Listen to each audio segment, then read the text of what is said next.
My name is Nitin Rajmohan. I'm from Akiana, and my co-author for today is Mike Dennison. Unfortunately, he couldn't make it today, so I'll take you through our slides. So a bit about Akiana. So Akiana is a startup, a RISC-V IP solution company. It's been around for around 4 years now, venture funded. We provide broad IP solutions for the RISC-V market, different types of RISC-V, configurable RISC-V cores that ranges from microcontrollers all the way to data centers, automotive, AI. We also provide support IPs outside of cores, which is cache controllers, coherent, non-coherent interconnects, system IPs, IOMMU, IO coherence, interrupt controller, and also AI IP. So we pretty much provide a complete IP solution that is needed to put together any CPU subsystem or a CPU cluster. Target applications include high performance, out-of-order cores for different areas like data center, HPC, automotive, mobile client variables, and also wide vector in-order cores for AI. So today, after nearly 4 years, it took us nearly 3 years to get from nothing to provide all the IP, fully verified IP to our customers. Today, we have infrastructure that can generate hundreds of different IP configurations, put it in a system and run it in simulation or emulation, and 24/7 run it so that we have extensive validation on our IP solutions, and we can provide mature IP to our customers.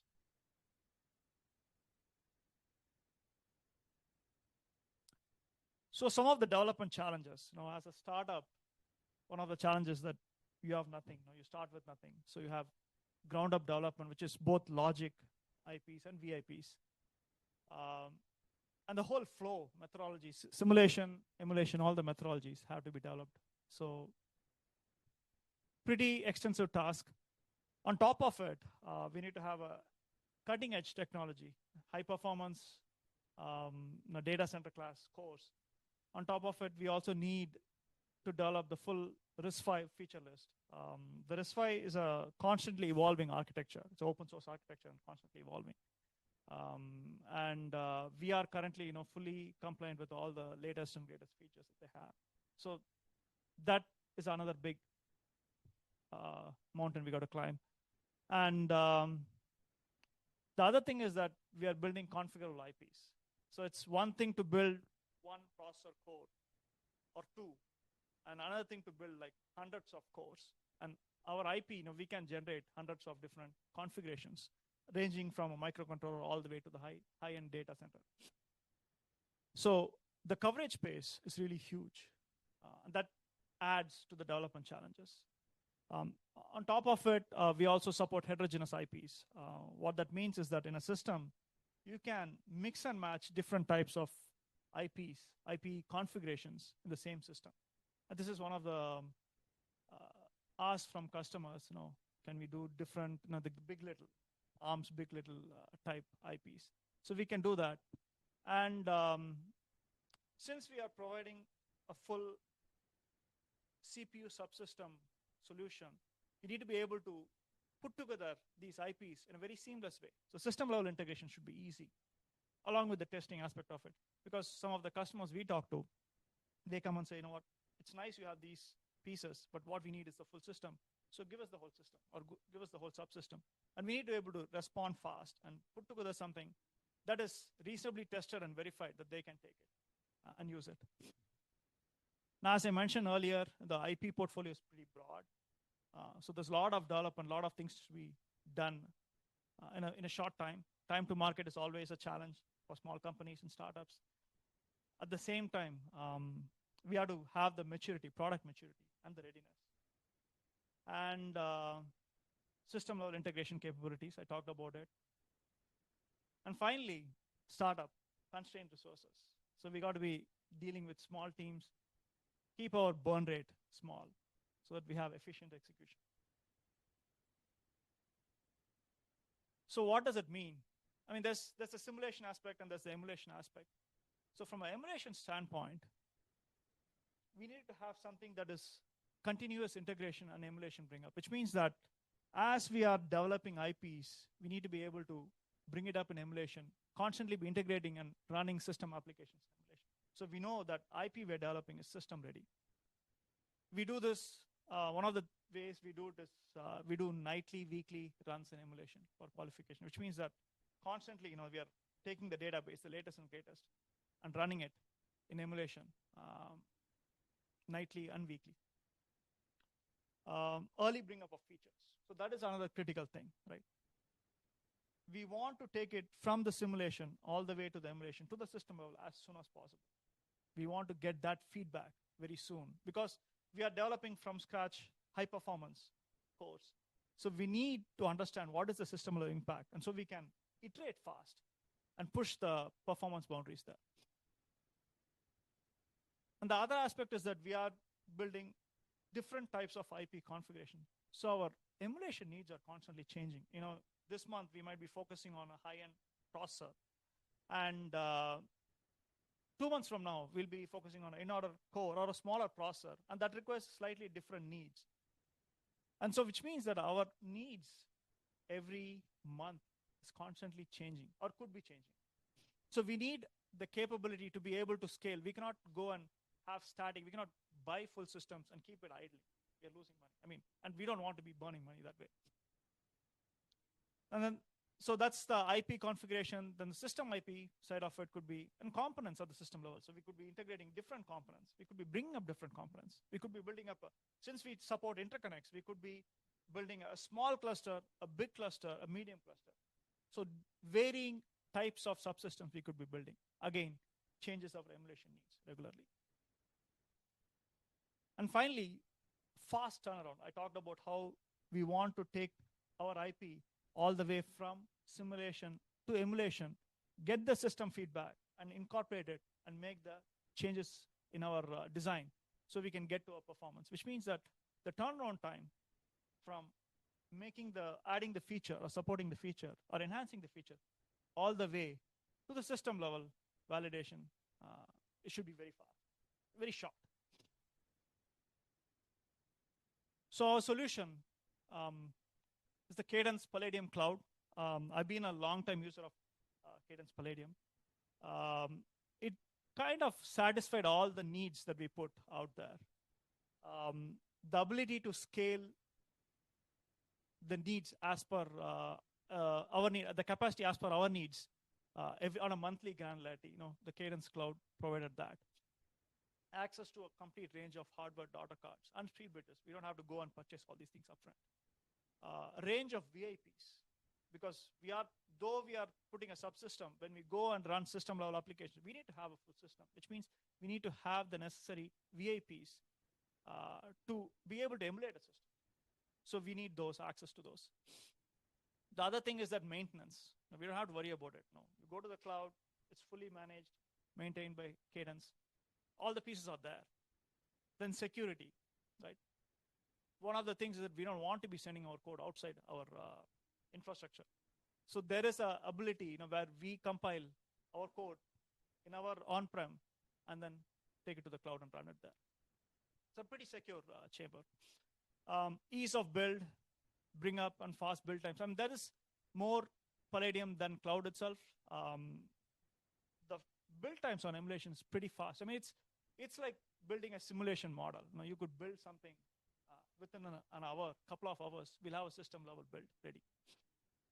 And scalable, easy maintenance. So we have different types of IPs. You need to be able to scale from different IPs to be able to build heterogeneous systems, or even the same system, different types of IPs at different levels. Could it be subsystem or system?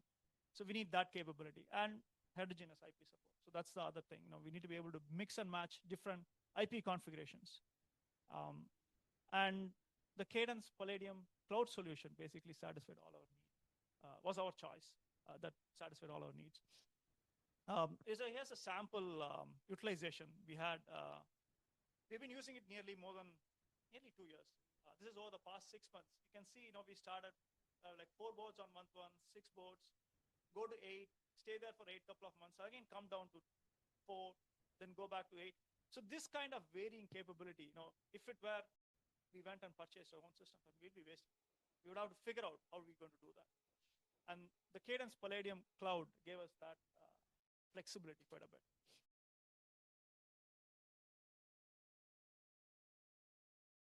So I'm going to talk a bit about different use cases that we use the emulation very heavily.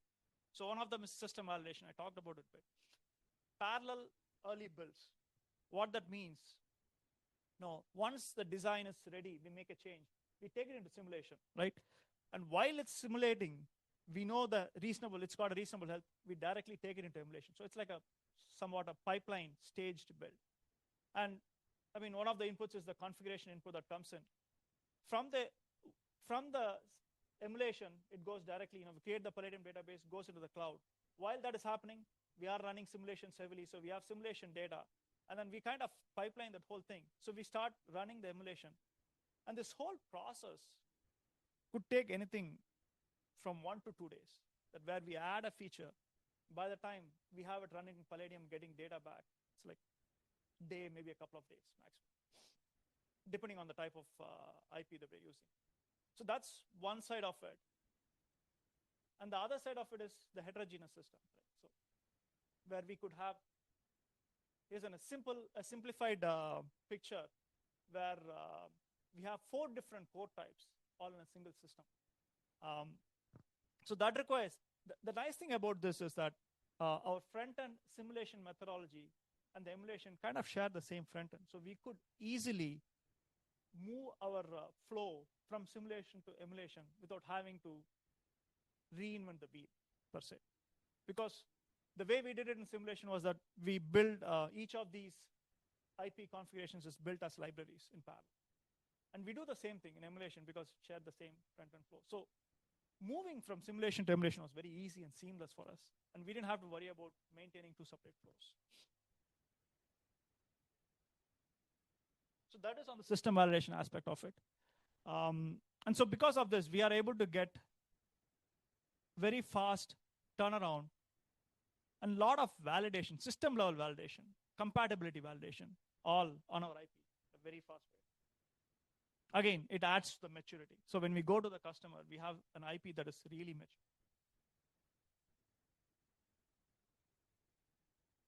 So this is the performance tuning aspect of it. So one of the things about performance tuning, building a high performance CPU, right?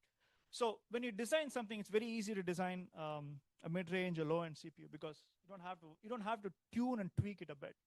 When it comes to high performance CPU, and the reason I say this because we used to build ARM servers before in our previous generations in a different company. It takes a lot of iteration to get through high performance. I mean, once you start hitting a certain performance numbers, it is not one feature or one change that's going to give you. It's a lot of features working together in tandem in a very synchronized fashion. And to do this, you need to run it, look at the data, run it, look at the data, run it, tune it, tweak it. It takes a lot of time. And the way we did it to speed it up was, so there's 2 ways you can do it. You can build it in a software model and then run it and then kind of get it in a software model and move it into the design and then build it in RTL. The approach we took, we did have a software model and we built the software model to get a certain level of performance. And once we got that threshold, we directly moved into the RTL and started doing the iterative studies on the RTL itself using Palladium.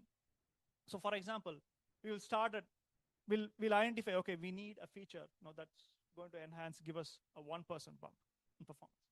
So we go add the feature, we run it in simulation, get some feedback, couple of days. We directly move it into emulation. And we get a feedback. We run actual, let's say, spec benchmark. Spec benchmarks, you cannot run it in simulation. It's just too large. So you run it in actual, we boot OS, run it in Palladium. We get the data. We look at it. Oh, it's not off. It did not give us the benefit we wanted. Actually made things worse. So we go back, debug it. We get the waveform. Because it's Palladium, we can get a full waveform dump. And we also have some monitors. So we go look at traces, and look at the waveforms and see, okay, where is it? Why is it the feature is not giving us the performance that we need? And so we take this back.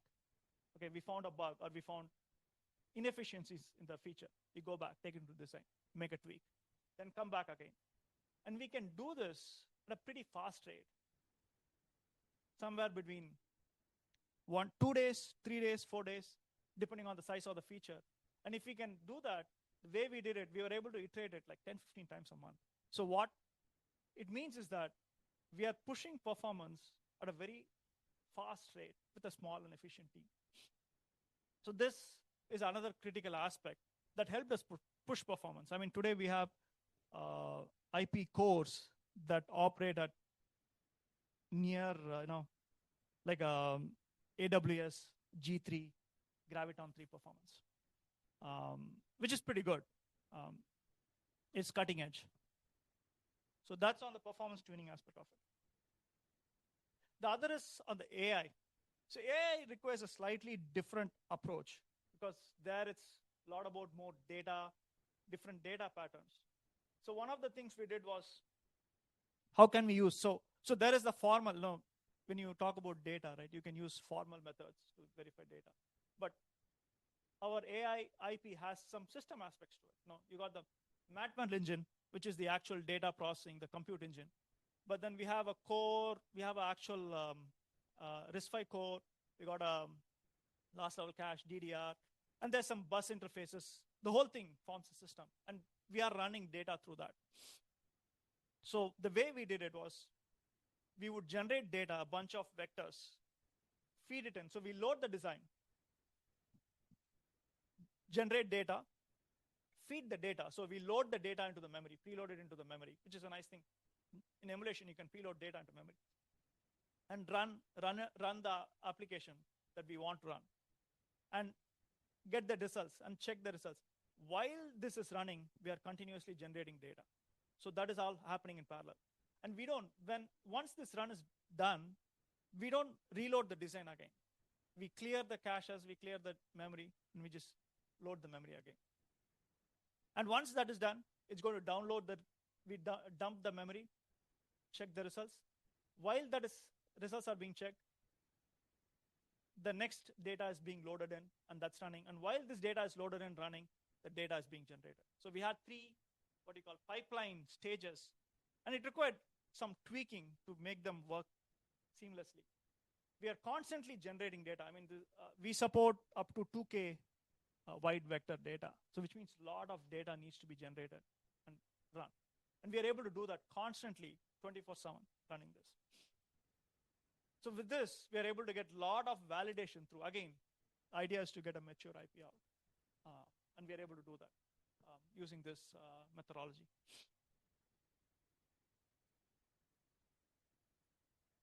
So those are the main use cases we had. And thus enabled us to provide highly validated, mature IP to our customers, especially the cloud. Use of the cloud was critical because we could get our product ready in a short time. I mean, we've been around for 4 years now.